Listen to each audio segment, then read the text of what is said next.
Hello, hello! Meron tayo ngayong food tasting. Sino nakakakilala nito? Atis. Hindi ko na matandaan kailan ako huling kumain ng atis. So, ayan. Hindi ko matandaan kung saan ito galing. Basta titikman na natin. Ayan, ganyan ang pag-open yan. Yan, sarap. Natin po matamis. Ano ba ito galing? Tamis.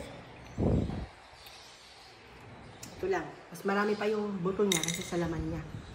Pero masarap ha. Sarap. Ito. Nakatakaw. Yan. Luwa ka ng luwa. Ang sarap. Very good. Ang sarap. 10 out of 10.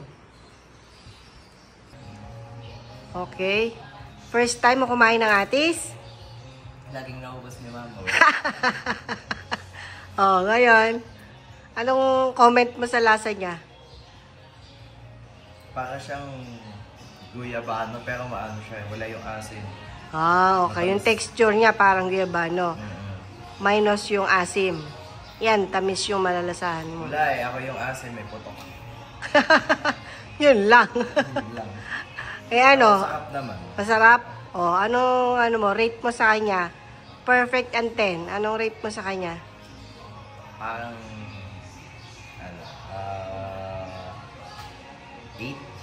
8? Bakit 8 lang? Ano nangyari sa 2? Hindi mo siya masyadong gusto? Hindi ko siya hindi ako sanay.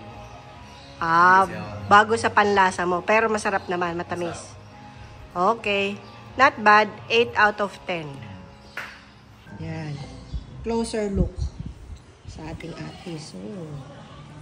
Sarap. Diba? Mas marami pa nga lang yung buto kasi sa laman. Pero overall. Okay, ang next in line, singkamas. Sino nakakala sa singkamas? Pasensya na, medyo nainip na yung singkamas. Medyo na ganun na siya. Nahiya siya. Okay, babalitan ko muna. Babalikan namin kayo. Ayan na, nabalitan ko na. Hiwanan lang natin. Ito lang tayo ng konti muna. Taga pa tayo. Juicy. May tila-tilamsik. Tapos, syempre, may partner na buo. Pakita mo muna yung sunburn ko. Look. Ito yung kulay ko. Sunburn kami. Kaya naging kulay, Ay, tama ba yung kinuha kong bagong? Apo. Okay. Yan. Lagyan natin ang bagoong. Plot natin. Parang naparami. Dami. Para marami. Masyado maalat. Ayan. Ganyan ang pagkain yan. Ito ha. Ito ha.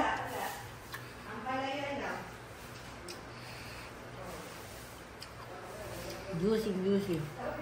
Refreshing. Masarap kasi malamig siya lang. Harap. Sino pa dyan ang nakakamiss na sa singkamas? Masarap. Di ba uso to yung tinutusok na gano'n? Tapos nakasilbog-lubog sa tubig. Alam ko, magkano ngayon yung singkamas? Bigay lang ito eh. Hindi ko alam. Kain tayo.